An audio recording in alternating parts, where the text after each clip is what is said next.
Hello, Forza Italia! Football is coming Rome! Congratulations to Italy. We are Football by the Numbers, here to do our European Cup Roundup. First, if you haven't heard, we are on Google Podcasts. We are on Spotify. We are on Anchor. We are on several other different apps that I don't know the names of, but mainly we are on YouTube. So make sure to give us a follow on Spotify. Make sure to look out for us on Apple Podcasts. I'm sure we'll be on there eventually. Give us a follow on Google. Make sure to get the full show on YouTube. Make sure to subscribe, leave your comments down below, and hit that notification bell. I am John, the Stat Man, welcoming back Will the Wall Willard. How you doing, man? Doing all right, John. As a neutral, I couldn't ask for much more for a Euro final. Indeed, we can't. And certainly Italy beat the English in a stunning display in that final. I'm glad it went to penalties. I thought it was a fair result, 1-1. And as we all know, the English cannot win a penalty shootout, but I am more than happy to welcome back a good buddy of mine for the second time in a row, the second episode in a row, John, the brick wall on the back line. How you doing, John? I'm feeling great. Yeah, I don't root against England. I relish in their demise, and I really root against Italy usually, which usually means that they regularly put up good teams. So that's really a compliment, and I got more than I could have bargained for out of this game. I mean, don't get me wrong, I love watching soccer no matter what, but this is an entertaining finish. I felt like an appropriate finish to a quality tournament. I agree, and I am a Germany fan, so I can definitely relate to you with that England loss. Oh, those English tears are so salty and delicious. I can taste them. I've been watching all the podcasts I can. I love it. But guess what, English fans? That's a good thing. If you hear our hate, don't hate us. Leave a like down below. We hate you because we respect you and because we know you're a huge threat. If you were irrelevant, we wouldn't even talk about you. So that's exactly right. We didn't talk about the Italians for multiple tournaments. I like their team. I think they're playing a lot of attacking football and not just sitting back like they usually have in the previous tournaments. But they do have a lot of success behind them. And success makes you hate other teams. England, I love that you're going on year 56 without a title. I'm not going to lie. You don't have a ton of success. The most recent German manager who went out in a stunning shame has had more finals appearances than your last, 55 years of managers. You know, take whatever we say and just know that we'll be drinking all your tears. And to be clear, we all live in the U.S. What do so you got what do we get to brag about, to really? Find us. Yeah, Target is quite big on our chin whenever you want to knock us out. But anyway, let's break down this final. What were your initial match reactions? Who were some players, or maybe one player in particular that you wanted to highlight? Who played well? Who didn't play well? What did you think of the style of the game? What comes to mind first is Gareth Southgate and his crazy decision to bring on two guys who hadn't played at all match to come on in the very last minute of extra time to get warm before penalties and have a 19-year-old take your fifth penalty. That's what comes to mind first. Really ruined all the great coaching he'd had all tournament. Yeah, I feel like after the first 20 minutes of the game, England kind of fell apart. I really felt like England had the game in the bag. Had that goal come in about the 60th minute and had that come then they could have sat back and absorbed all the pressure. But because it came so early, I mean, they might as well just gave away their strategy and ran for the corner flags. In the absence of Andrew being here, I'm just going to speak his words for him. They parked the bus.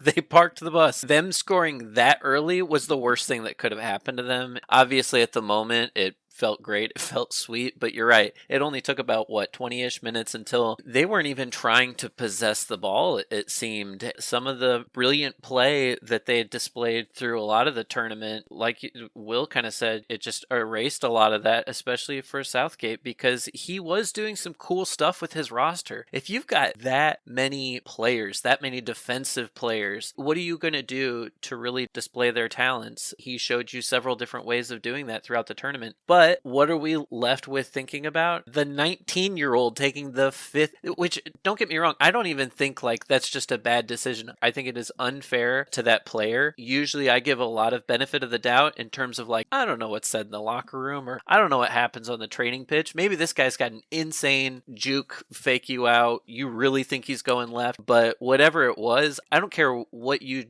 do in training or in any other circumstance. There are few times that you can create as much pressure pressure as what he felt right there. That's a legend in the making if he makes it, but at the same time, it wasn't even for the win. It was to keep getting more PKs. So I think that was pretty unfair. Obviously, subbing in the two players, but I was sitting there towards the end of the game like, where is Rashford? Get him in there if you really want to win this game, because I think he's a 1-for-1 with Sterling. And speaking of Sterling, where was his PK? You know, there were so many other guys, like there were so many question marks, and it feels confusing and crazy in those PK moments where next thing you know, this guy's stepping up to the spot. But I felt like as a viewer sitting on a couch, I could at least say, what's going on with this guy? Where's this guy? Where's this guy? And you don't know whoever says no. You don't know those types of things. I can tell you, if those players did say no, knowing that they were going to put a 19-year-old on the spot to do that, that's on them as much as it is on Southgate. My takeaways from this are England did the right thing in offering Gareth Southgate a new contract because he is the first manager in 55 years to get you to a final. And despite what everyone was saying, start Grealish, start Sancho, where is Bellingham? Why are we keeping Kane on when he's being a passenger for most of this game? Let's be real here. It took him 3 games in this tournament to get his first ever Euros goal. He showed us all that when England's defense was the weakest part of their game and the attacking talent that they have, that he still knows what he's doing. But I feel like all of his tactical masterclass throughout this whole tournament was completely gone by the wayside after the first 20-25 minutes. He really just tried to park the bus and defend a 1-0 lead. And yeah, Italy's goal in the 67th minute with the Bonucci corner was a little scrubby, maybe undeserved, but very lucky. If you look at the XG stats, it was about 2 expected goals for Italy to about 0.5 for England. And I know that England going up that quickly in the game kind of alters those stats. But let's remember also, Mancini's had about 3 years to develop this team, which is about what you need. You might need a little bit less to develop that Mazzala playing style with the inside forwards and Insigne and Chiesa or Berardi, whoever was playing that winger role. As far as the penalties go, he just went with his gut about who was in training. And even had Saka made that penalty, it was rumored that Jordan Pickford was number 6 and Calvin Phillips was number 7. So that was destined to be lost. I mean, that is mind-blowingly foolish. Did you get that from the Daily Mail? I don't remember if it was from the Daily Mail. It might as well have been from the Babylon Bee or the Onion. I can't say I'd be surprised. That sounds like madness, but it's like you still had Grealish in the game at that moment, right? No, he subbed out Grealish for Rashford. And the Rashford-Sancho subs, I don't even think they got a touch on the ball before the penalty kicks were taken. So these guys have not hardly touched a ball all tournament, and you bring him in for the final PK. What about Sterling? I think that's a valid question. Grealish has already come out and said, I wanted to take a penalty. I didn't get to take a penalty. But Sterling, after a lackluster season with City, showed the haters wrong and really was like the driving force of England's team throughout this tournament. He won them the group stage, scoring 2 of their only goals in the group stage, and then they kind of picked it up against Germany, scoring 2. Raheem Sterling got an assist against Ukraine as well. But let's move on from this. Another player I wanted to highlight real quick was Verratti with a 94% pass completion and had 112 of 119 passes completed. He dominated 11% of the match possession when he was on the pitch. So 11% of all of the match possession until he was subbed off was when the ball was with Verratti, which is an insane statistic. But I really want to get into the best 11 for the Euro. Let's go back to front. I want to know who your goalkeepers are and why. I think we're going to have some similarities here. I feel like saying Jan Sommer. The guy was just an animal. Because it's one thing to have really good stats like Pickford when you know that a lot of that work was done in the other parts of the field. This guy was under fire and he was the defense. There's another one I feel is close, Kasper Schmeichel. I think that's one of those positions where you really don't need to be on one of the winningest teams to show off what you can do, because that means you probably had to do a lot of work to keep your team in it. But both those guys just showed absolute grit and heart in this tournament. Jan Sommer with 30 shots on target against, 22 saves. He saved the Mbappe penalty kick, I think, to beat France. He had some ridiculous saves. He saved 1 penalty kick against Spain with a 9.4 match rating. Kasper Schmeichel Schmeichel had 9 saves in regular time, which is the most in any Euro game. And the leadership he showed after Eriksson went down in their first game, which, by the way, it was a crime for all those networks to do this voyeuristic crap to show him on camera literally dying. That was disgusting and outrageous. But Schmeichel with 2.2 saves per 90, which was 1.1 above XG. He's a great shout. I think Donnarumma gets a mention in there as well. I think Pickford, if you said it, I would understand, but I agree with you. I think most of the work was done on the defense. Will, did you have Jan Sommer by chance? I had him as well. It was close between him and Donnarumma for me, but Sommer didn't have that same defense in front of him that Donnarumma had or Pickford had. 22 saves is just incredible. He definitely won them matches by himself. XG was close compared to the goals allowed between him and Donnarumma. I think Donnarumma had a slight edge, but I'm still going to give it to Sommer. Schmeichel deserves another shout out because that England game would have been a blowout if not for him. He made some ridiculous saves. I think I give Schmeichel extra points in the eyeball test. I know this is by the numbers, but if you watched him play, it felt like he was more impactful than some of the other guys. Big props to Donnarumma, though. He had a fantastic tournament, obviously. At his age, coming out to be one of the best goalkeeper talents in the world, he's going to have a bright career and has definitely taken up the mantle of Buffon. But let's get into fullbacks. We'll just group these together. So let's go right back and left back. At right back, I have Kyle Walker, who led the tournament in interceptions with 19. And just also eyeball tests, like him versus Denmark. He had a match rating of 8.2, and just like every little chance that Denmark had playing balls through, he would just lock it down with his speed. He would make it up, and his strength, they couldn't knock him off the ball.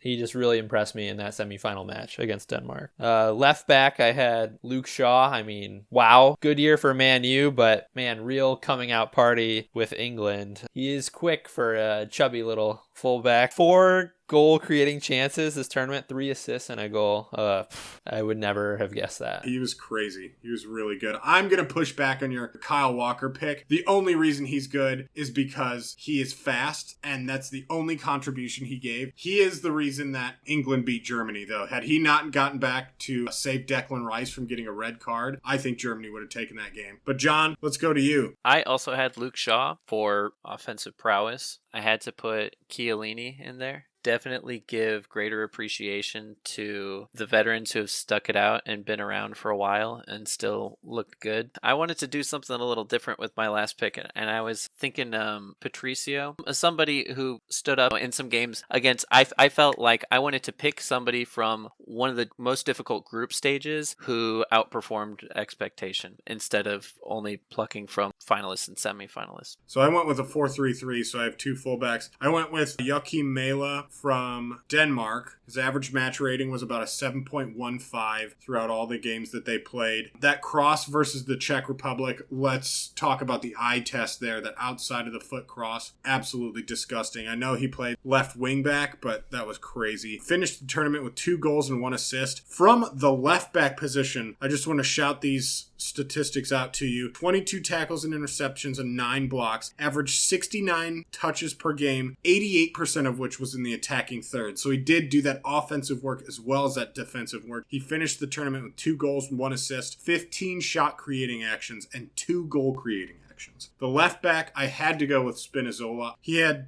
2 assists, 17 shot creating actions, and 2 goal creating actions across the whole tournament, which averages to 4 per 90 minutes from the left back position. That is insane. Like a solid left back, not like a left wing back like Mela, where he was kind of forced to contribute to the offense. He had an 86.6% pass accuracy, averaged about 66 touches, which were most in the middle and the final third. So he really got forward and really got into the offensive third. He was dispossessed 5 times in the whole tournament. So I think he would have been player of the tournament had he been healthy this whole time and not torn his ACL. And for Italy to lose a player of Spinazzola's caliber and still go on to win after all of his contributions, that says something to me about Italy. But let's move on to center backs. I went with 3 in the back. I went with the old timers on Italy. I had Bonucci and Chiellini as my 2 center backs. Not a whole lot of advanced stats here. Bonucci did have that goal in the final, but these guys just locked it down and made things pretty easy and clean for Donnarumma. Yeah, I had Chiellini as well. He averaged 2.2 tackles and interceptions per game with 6 clearances per game. I think that speaks more that he did that well with how much Italy dominated possession. Only Spain in this tournament had more possession than did Italy, like on average per game. So to average those stats with Donnarumma in the back, with the midfield as dominant as it was, is still pretty ridiculous. And I also had good old Slabhead from Manchester United, good old Harry Maguire. 1 goal, 8 shots with 4 on target throughout this whole tournament, which shows he's finally aiming them at the goal. 2.2 tackles and interceptions per game, 5 clearances per game, 21 aerial duels won. He won 88% of his aerial duels this tournament. Let's move on to midfields. Let's just go through the entire midfield. So here's where I went 4. I went 3-4-3, and I think I misspoke earlier and meant to say Guerrero. But so for midfielders, I had to go with Kevin De Bruyne. He was just an absolute game changer, and when he wasn't on the field, it was felt everywhere. He's been one of the most creative players, and it was interesting because to pair him along with another creative player would be Eden Hazard. When those two weren't on the field, their team looked completely different, and they still did fine. Frankie de Jong just had amazing possession and passing stats throughout this tournament. Obviously, I'm a big Netherlands fan to begin with, but that guy, he's still continues to play line to line, and it just seems like he can consume possession or just be that little through ball and do a lot of the little things that keep a nicely oiled machine moving. And then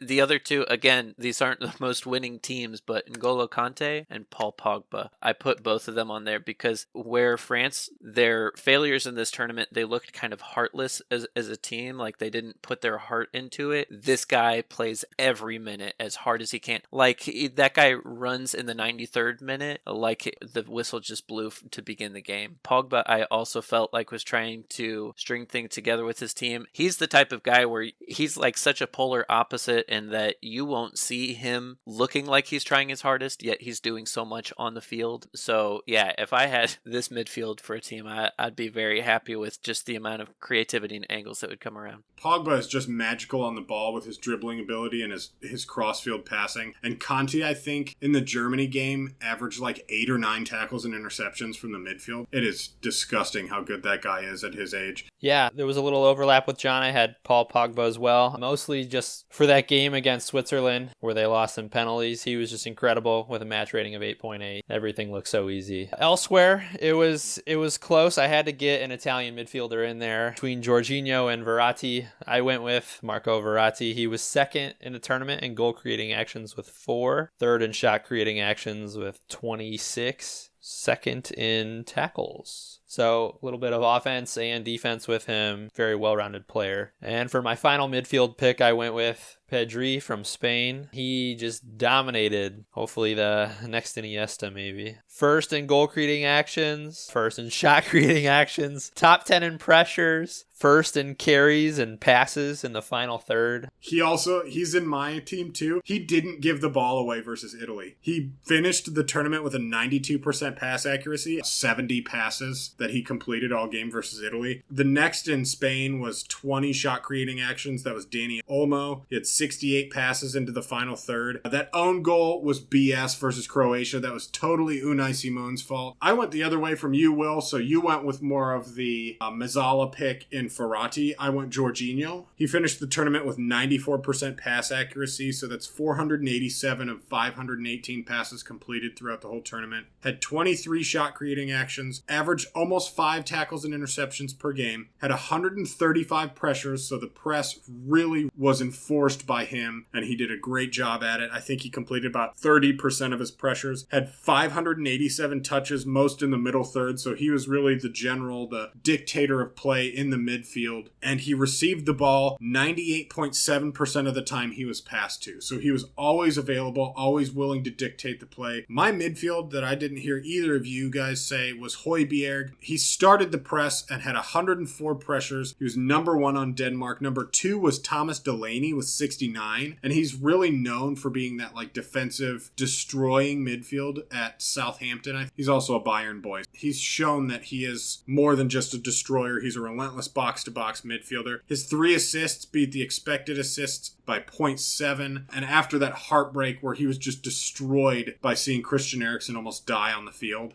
to come out and give performances like that, you got to give the guy some credit. I'll run through my front 3. I had on the left Raheem Sterling with 3 goals and 1 assist. He got England through the group stage. 17 shot creating actions, 2 shots per game. Nothing too prolific, but again, drag England through those group stages and through a lot of that tournament with his cuts inside. When you put Grealish on in the final and then you take him off because Sterling is so composed and you need another penalty taker, and that speaks volumes to me. I had Patrick Schick as my striker with 5 goals in 5 games, 83.3% of his team goals as well. And if you think about the Czech Republic's expected goals, they were the second lowest in the tournament for expected goals. Patrick Schick beat his expected goals by I think about 2.5. His 50-yard shot against Scotland had an XG rating of 0.01. Easy to beat your XG numbers when you have that goal in your back pocket. And then my right wing, of course I had to pick Bayern's number 1 target, Julian Nagelsmann's dream acquisition this year, Federico Chiesa. Doing the eye test, he looked the most threatening of all of Italy's players. When Immobile has to score when he's like one-on-one running at the goalkeeper. Berardi was inconsistent. Insigne I thought was kind of disappointing with a lot of his shots being skied over, although he is an honorable mention. He beat his XG by 1.2, had 16 shots, 7 on target, averaged about 2.5 shots per game, 15 shot creating actions, knowing that he didn't start the first like 2 or 3 games. So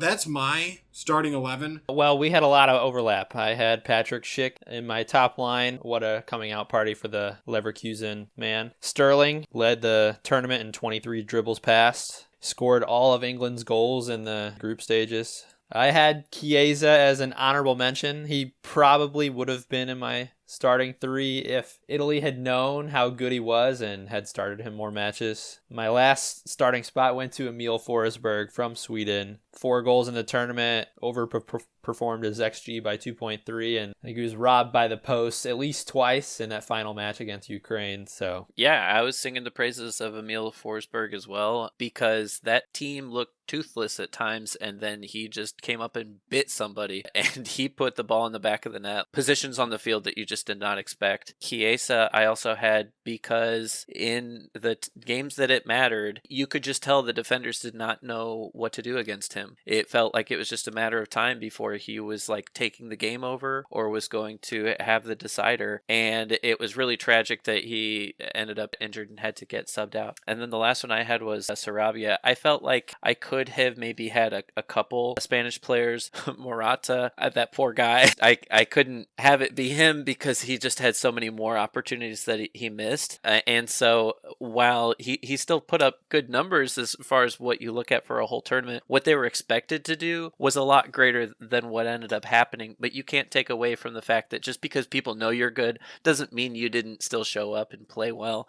And in a big way, I wanted that Spain-Italy game to be the final, because stylistically that was far more interesting to me than the final that we got. However, what we ended up with was a fantastic game. When you're going to PKs like that, again, I don't complain. I think that with forwards, it's a matter of preference. A lot of times it's a lot more straightforward just in terms of like, did you get the goal or didn't you? However, when you start seeing players in your attacking third actually start connecting with each other when they're not just like an attacking mid or somebody like that, that's something special, and Spain started to display that throughout the tournament. I mean, I felt like they had an easier path at times early in the tournament, but by the end of it, I felt like they were deserving where they wound up. Had you put Morata in your team, I would have said no, pick somebody else. But that's just my own bias in there. I do want to say that I agree with you on the Spain-Italy game. An interesting stat that came out, the 9 out of 11 times that a team has gone back-to-back penalty shootouts, and they lose the second game. So all props to Italy for breaking that trend and breaking that stat. And they truly were the best team. They surprised a lot of folks out here too, and it speaks to Roberto Mancini just really managing his team and taking the time to integrate the younger players, to teach them how to do that Mazzala role. Nicola Barella really came into his own and showed everybody how good of a midfielder he is. And England's no joke. For England to make the final after 55 years, it was a great team. I think we came up with some great teams, guys. Any final thoughts or any plugs that you guys would like to make? Well, we were kind of talking about England. I didn't get to mention, I felt like their back line was just phenomenal throughout the tournament. While stylistically, they're not my favorite to watch, it reminded me of some of the Italian defenses. They had some height on their side, but they didn't lack in speed and positioning as well. So yeah, mad props to them. I think you guys are right having Sterling on there. I think it's just a matter of preference leaving him off. But at the same time, when you're such a defensive-minded team, if your team only needs one goal, it's still crucial that you get it done. I'm also not typically the biggest fan of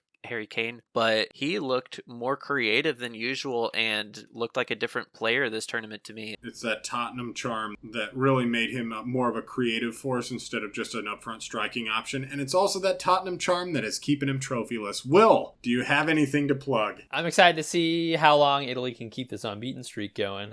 But yeah, go listen to our Copa America pod and any of our past pods on the Gold Cup going on right now. Go check out our affiliate podcast, the Lou Boys SC, which John hosts with Will and Andrew, I believe, still. Go check that beautiful baby out. Check us out on all the other platforms, Spotify, Google Podcasts, Anchor, Pocket Casts. I don't remember all of them. Thank you guys for watching. Thank you for listening. Remember that any comparison of Luke Shaw to Roberto Carlos is absolutely ridiculous. We are football by the numbers.